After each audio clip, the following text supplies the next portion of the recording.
Thank you, Cathaoirleach. And thank you to the Regional Independent Group for using their time to progress this vital legislation. Every week, like I'm sure everybody is, I'm contacted by families deeply concerned about their child or family member with autism spectrum disorder who cannot access the therapeutic interventions and educational supports that they're entitled to. This is the key point. We have young people who are entitled to these services. Early interventions will have an incredible developmental impact which improves the quality of life for the young people concerned and their families. The state is aware of these needs. The government is aware of these needs. The only thing missing is the will to provide these vital services. Over the past 2 weeks alone, I've met with several families at their wits' end. They're angry, concerned and exhausted. One child whose additional needs were first identified in August 2018 has been moved around between services, put on different waiting lists and had their file lost, but have been fortunate enough to belong to a family that were able to get private assessments. Since the assessment of needs determined that the child would require psychology, occupational therapy, speech and language therapy and physio support over 14 months ago, they have received 1 hour of occupational therapy and 1.5 hours of speech and language therapy, like I said, over a year ago. They were forced to get a private assessment for ASD, which, thanks to the incredible work for the family and local schools, the child started in early intervention classes. However, if the family had to rely on the public system, the young person concerned would still be waiting for a diagnosis and as a result would be inappropriately placed in mainstream classes and would not be getting these vital therapies. We all know the importance of early intervention. This, as you can guess, has come at considerable emotional and financial cost to the family, with one of the parents changing jobs and taking reduced hours to support their child, not to mind the knock-on effects on the rest of their life. A failure by the state to provide basic services forces all responsibility and obligations onto already overstretched families. In this case, the family are doing everything they can to get private support, but many other children don't have that option. Another child is in an early intervention class, but the parent is deeply worried about the lack of places in the junior and senior ASD classes in the school. Compounding this is an overall lack of spaces in the schools across all of Cork South West. There are more children in early intervention classes than there are places available in ASD classes. Parents are worried sick about what they will do. Schools are doing the best they can. What can we say to these families? Your child needs special classes, but there aren't enough spaces. And Minister, just to give one example of this, like in a school, there's almost like the equivalent of the small room, the big room with the ASD classes. So there's like, 4 classes in one room, 4 classes in the next. In one of the schools, there's 2 places opening in the big room because 2 students are moving on. But there's 4 children who need a space going from the small room. And the parent has contacted every other school in the jurisdiction. You know how uprooting it is to move schools anyway. They're contacting schools over an hour and a half away. Every single one of them have a waiting list. There's a clear failure. Sorry? Let's call it what it is.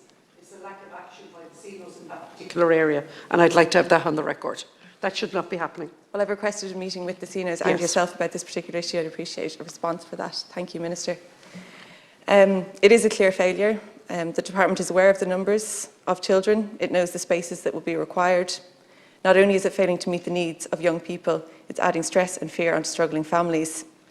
There's an abundant need for considerably more ASD spaces in schools across Cork South West and for a special school. It's just unbelievable that there isn't a single special school in all of Cork South West. The closest one is in the city. As you know, Minister, you could be driving 2 hours plus to there.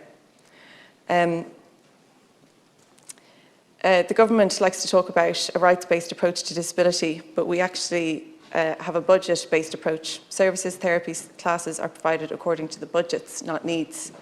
This is the most sickening part. We know the need, we understand the need. The government, Department of Health and Education, the HSE are all aware. Being ignorant of an issue is one thing.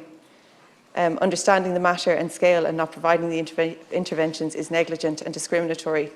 This right now is yet another state scandal. The problem is it is a slowly unfolding disgrace consisting of waiting lists, referrals and promises of change down the line. It is wrong being perpetuated against exhausted families who do not have the energy for another fight. This bill is essential. I can't overstate the importance of the immediate passing of this legislation. It's aimed at addressing the inconsistencies and the availability and types of services for children and adults with ASD. It provides for the development and implementation of a cross-departmental multi-agency autism spectrum disorder strategy which can meet the needs of persons with ASD throughout their lives. While I've given examples of children with ASD, we need services that support people at all life stages, especially as our understanding of ASD evolves. This is about mechanisms for employment, for housing, and for assuring families that adults with ASD can live full, independent lives.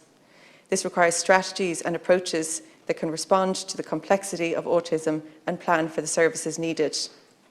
The bill allows for the necessary coordinated and strategic services. I had hoped this was an issue we could all agree on.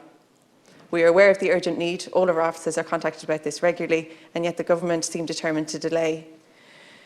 Minister, your motion to push back the reading of this bill for a second time by 1 year is unacceptable. Not only is it morally wrong, it is deeply insulting to the people concerned and their families. These children and adults whose lives are spent on different waiting lists and whose services are consistently delayed are being told that the ASD Bill 2017 is going to be pushed back for another year. It's just unbelievable.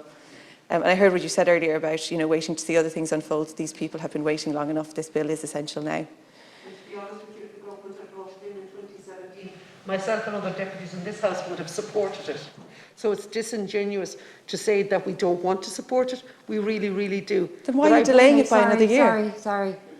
Just, it is Deputy Cairns speaking time, so sorry, Minister. Deputy Cairns. However, this seems to be a standard approach from the Department of Children, Equality, Disability, Integration and Youth. The bill is being delayed on the excuse that the Autism Innovation Strategy must be developed and implemented.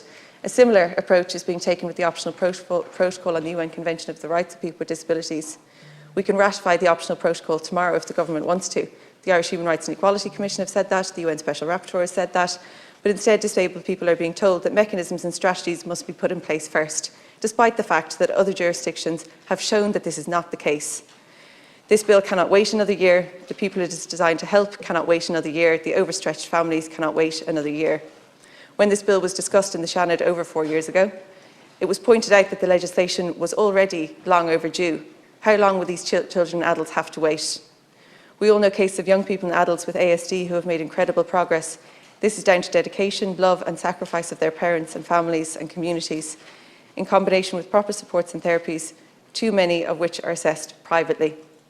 Whole cohorts of children will not receive these vital interventions when they are most effective because of the income of their families, because of where they live. This has to change. This bill allows for the type of cross-departmental strategy with much needed monitoring and reporting systems to support people with ASD. I urge every deputy to support it, and I ask the Minister to withdraw the motion, which is frankly insulting to families. And just before my time's up, Minister, I know you would have liked more funding in the budget. I know you're a strong advocate for that. But really that only 65 million additional funding was added when the department's own capacity review decided that we needed 350 million to meet the unmet needs of people with disabilities. It really is just outrageous that this entire government weren't with you on that, because it's something that we as a state can afford to do to meet the unmet needs of people with disabilities, and we choose not to time and time again. Thank you, Deputy. Again, thanks to the regional group for allowing this vital discussion.